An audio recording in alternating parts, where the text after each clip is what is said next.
दोस्तों आज के इस वीडियो में हम आपको बताने वाले हैं कि आज के दौर में हज़रत अली की औलादें कहां पर हैं। क्या आज भी हमारी इस दुनिया में कहीं पर हज़रत अली और हज़रत बीबी फातिमा की औलादें मौजूद हैं या नहीं, और अगर हैं तो वो आज कहां पर हैं और किस हालत में हैं, जानकर यकीनन आप लोग हैरान रह जाओगे। इसलिए आज का यह वीडियो आप सभी के लिए बहुत खास है, आप इसको आखिर तक ज़रूर देखें। और सबसे पहले अगर आपके दिल में हज़रत अली के लिए मोहब्बत है तो आप इस वीडियो को दिल से एक लाइक ज़रूर कर दें और मेहरबानी करके इसे शेयर भी कर दें ताकि और भी लोगों के पास में यह वीडियो पहुंच जाए। तो चलिए दोस्तों शुरू करते हैं। दोस्तों आज हज़रत अली को भला कौन नहीं जानता होगा, क्योंकि यह एक ऐसा नाम है, एक ऐसी मशहूर शख्सियत का नाम है कि जिनको मुस्लिम इतिहास में हद से ज़्यादा अहमियत दी जाती है। और भला अहमियत दी भी क्यों ना जाए, क्योंकि हज़रत अली ने न सिर्फ शुरुआती दौर में इस्लाम को फैलाने में, इस्लाम को आगे बढ़ाने में बड़ा किरदार अदा किया था, बल्कि साथ ही साथ यह इस्लाम के चौथे खलीफा भी थे। और इसके साथ ही अगर शिया ग्रुप के हिसाब से बात की जाए तो शिया लोग हज़रत अली को अपना पहला इमाम मानते हैं। और यही नहीं, इन सब बातों से अलग हटकर भी एक और ख़ास बात है जो हज़रत अली को बाकी तमाम लोगों से अलग और जुदा बनाती है, और वो चीज़ है इनका पैगंबर हज़रत मोहम्मद सल्लल्लाहु अलैहि वसल्लम के साथ में खूनी रिश्ता। जी हाँ दोस्तों, आपने बिल्कुल सही सुना, हज़रत अली और अल्लाह के प्यारे नबी आपस में सगे चचाजाद भाई थे। मतलब कि जो हज़रत अली के वालिद थे, जिनको जनाब अबू तालिब के नाम से जाना जाता है, वो पैगंबर हज़रत मोहम्मद सल्लल्लाहु अलैहि वसल्लम के जो वालिद थे जनाब हज़रत अब्दुल्ला, उनके सगे भाई थे। यानी कि हज़रत अली के वालिद और अल्लाह के प्यारे नबी के वालिद आपस में सगे भाई थे। इस हिसाब से दोनों के दादा एक ही हुए, जिनको इतिहास में हज़रत अब्दुल मुत्तलिब के नाम से जाना जाता है। और जनाब हज़रत अब्दुल मुत्तलिब के बारे में तो आप सब लोग जानते ही होंगे कि इनका नसब यानी कि इनका ख़ानदान ऊपर जाकर हज़रत इब्राहीम अलैहिस्सलाम के मशहूर बेटे हज़रत इस्माइल अलैहिस्सलाम से जाकर मिलता है। इस हिसाब से देखा जाए तो हज़रत अली और अल्लाह के प्यारे नबी हज़रत मोहम्मद सल्लल्लाहु अलैहि वसल्लम यह दोनों ही हज़रत इब्राहीम अलैहिस्सलाम की नस्ल में पैदा हुए थे। मगर यहाँ पर हैरान कर देने वाली बात तो ये है कि जिस तरह ऊपर से इन दोनों का नस्ब यानी कि इन दोनों का ख़ानदान एक ही है, जिस तरह से यह दोनों एक ही नस्ल में पैदा हुए थे, बिल्कुल इसी तरह से इनकी नीचे की नस्ल भी बिल्कुल सेम ही है। वो इसलिए क्योंकि अल्लाह के प्यारे नबी हज़रत मोहम्मद सल्लल्लाहु अलैहि वसल्लम के कोई लड़का नहीं बचा था, क्योंकि इनके जितने भी बेटा पैदा हुए थे वो दरअसल बचपन में इंतकाल कर गए थे। इसलिए खुद अल्लाह के प्यारे नबी हज़रत मोहम्मद सल्लल्लाहु अलैहि वसल्लम के मुताबिक इनकी औलादों का जो सिलसिला आगे बढ़ा है, यानी कि आपका जो ख़ानदान आगे फैला है, वो दरअसल आपकी बेटी हज़रत बीबी फातिमा से ही बढ़ा है। दोस्तों याद रखें, हज़रत बीबी फातिमा अल्लाह के प्यारे नबी की वो बेटी थी कि जिनका निकाह अल्लाह के प्यारे नबी ने हज़रत अली के साथ में कराया था। इस हिसाब से इसका मतलब ये हुआ कि हज़रत अली और हज़रत बीबी फातिमा की जो औलादें थी वही दरअसल अल्लाह के प्यारे नबी की औलादें हुई। फिर जैसे जैसे इनका नस्ब आगे बढ़ता गया, इनका ख़ानदान वैसे वैसे आगे फैलता गया। यह दरअसल अल्लाह के प्यारे नबी का ही ख़ानदान था और इन्हीं की तरफ ही मंसूब किया जाता है। मगर अब यहाँ पर सबसे बड़ा सवाल तो ये पैदा होता है कि आखिर आज के दौर में यानी कि आजकल हज़रत अली की औलादें कहाँ पर हैं?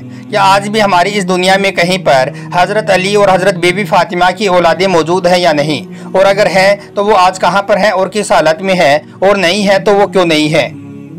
चलिए अब आपको इन सारे सवालों के जवाब बताने की कोशिश करते हैं और आपको बताते हैं कि हज़रत अली के बाद आपकी औलादें कहां पर जाकर आबाद हुई थी, और फिर उनके साथ में ऐसा क्या हुआ था कि जिनके बारे में जानकर यकीनन आप लोग हैरान रह जाओगे। इसलिए आप इस वीडियो को बगैर स्किप किए आखिर तक गौर से ज़रूर देखना। और अभी तक आपने इस वीडियो को लाइक नहीं किया है तो सबसे पहले आप हज़रत अली की मोहब्बत में इस वीडियो को एक लाइक ज़रूर कर दें। तो चलिए अब आपको इस बारे में पूरी जानकारी देते हैं।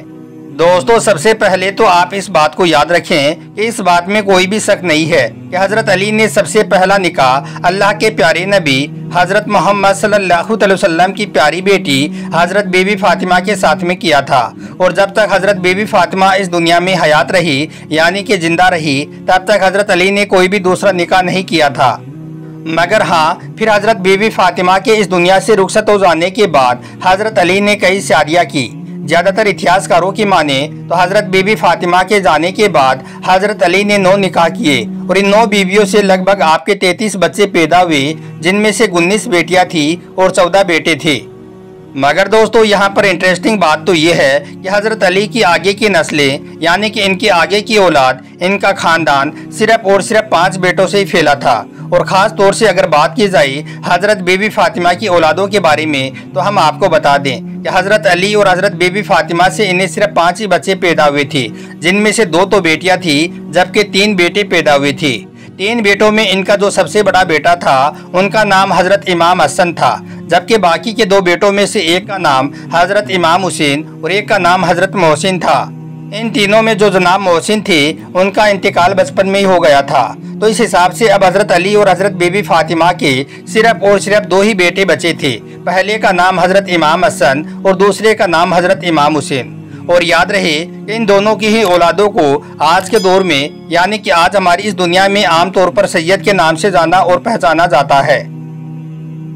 अब दोस्तों सबसे पहले बात करते हैं हज़रत अली और हज़रत बीबी फ़ातिमा की बड़ी बेटी हज़रत इमाम हसन की औलादों के बारे में। इस हवाले से हम आपको बता दें कि इस बारे में यह बता पाना कि हज़रत इमाम हसन के कितने बच्चे थे, यानी कि कितनी औलादें पैदा हुई थी, यह बता पाना थोड़ा मुश्किल है।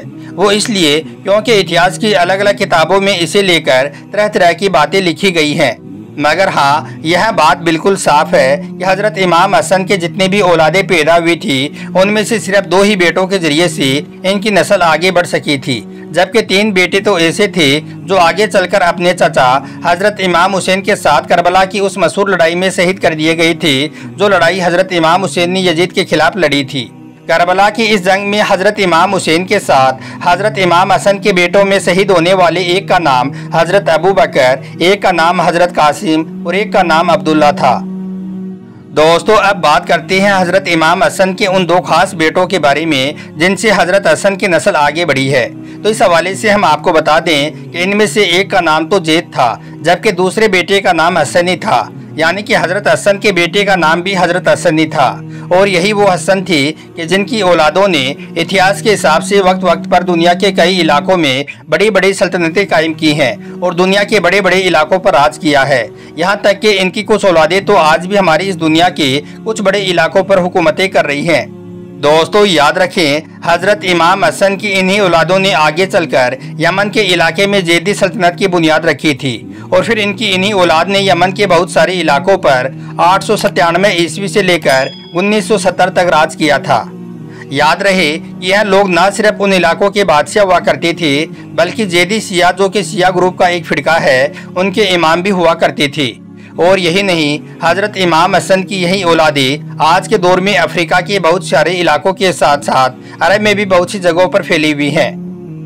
जॉर्डन में आज के दौर में जो शाही खानदान है, यानी कि जो रॉयल फैमिली है, वो भी इन्हीं हज़रत इमाम हसन की नस्ल से ही है। और यही नहीं, अफ्रीका का जो एक मशहूर देश है मोरक्को, उसकी भी जो रॉयल फैमिली है, यानी कि जो शाही खानदान है, वो भी दरअसल इन्हीं हज़रत हसन की नस्ल से ही है। इसके अलावा भी हज़रत हसन की कई औलादें ट्यूनीशिया के कई इलाकों में भी पाई जाती हैं। दोस्तों अब बात करते हैं हज़रत अली के दूसरे बेटे हज़रत इमाम हुसैन की औलादों के बारे में। तो इस हवाले से हम आपको बता दें कि इस बारे में इतिहास की किताबों में अलग अलग राय पाई जाती हैं कि दरअसल हज़रत इमाम हुसैन के कितने बच्चे थे। लेकिन हाँ, ज़्यादातर इतिहासकारों का यही मानना है कि इनकी 5 बीवियों से 3 बेटे और 4 बेटियां पैदा हुई थी। इन 3 बेटों में से भी 2 बेटे करबला के मैदान में शहीद कर दिए गए थे, जिनमें से एक का नाम अली अकबर था, जबकि दूसरे का नाम अली असगर था। अब वैसे तो हज़रत इमाम हुसैन के तीसरे बेटे हज़रत ज़ैनुल आबिदीन भी करबला की जंग में शामिल थे, लेकिन वो उस वक्त हद से ज़्यादा बीमार थे, इस वजह से वो मैदान में नहीं जा पाए थे। और इस तरह से इस जंग में इमाम हुसैन का सिर्फ एक ही बेटा बच पाया था, जिनका नाम था ज़ैनुल आबिदीन। और फिर इन्हीं से ही हज़रत इमाम हुसैन की नस्ल आगे बढ़ी थी। दोस्तों इसके बाद ज़ैनुल आबिदीन की कई बेटे पैदा हुए, जो बाद में चलकर कई इलाकों में फैलते चले गई। और इस तरह से हज़रत इमाम हुसैन की औलादें दुनिया के कई हिस्सों में फैल गई। और अब हालात ऐसे हैं कि आज के दौर में यह बता पाना मुश्किल है कि आखिर हज़रत इमाम हुसैन की औलादें कितनी हैं और कहां कहां पर पाई जाती हैं। मगर हाँ, इस बात में कोई भी शक नहीं है कि हज़रत इमाम हुसैन से लेकर अगली 8-10 नस्लों तक भले ही जितने भी बेटा पैदा होते थे, उनमें से एक बेटे को सबसे ज़्यादा शोहरत मिला करती थी।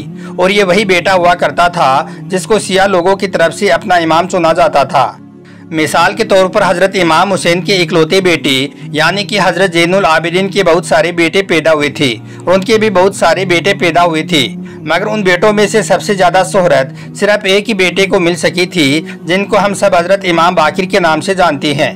फिर इसी तरह से हज़रत इमाम बाकिर के भी बहुत सारे बेटे पैदा हुए थे, मगर उनमें भी सिर्फ एक को ही शोहरत मिली थी, जिनको हम सब लोग हज़रत इमाम जाफ़र सादिक के नाम से जानते हैं। ठीक इसी तरह से यह सिलसिला हर नस्ल में और हर उस दौर तक चलता रहा जब तक कि शिया ग्रुप के 12 इमाम पूरे नहीं हो गए थे। मगर दोस्तों याद रखें, हज़रत अली के बेटे यानी कि हज़रत इमाम हुसैन की नस्ल में पैदा होने वाले जिन लोगों को शिया लोग अपना इमाम मानते हैं, उन सभी को सुन्नी मुसलमानों में भी हद से ज़्यादा अहमियत दी जाती है और इनको भी बड़े ही अदब के साथ में याद भी किया जाता है।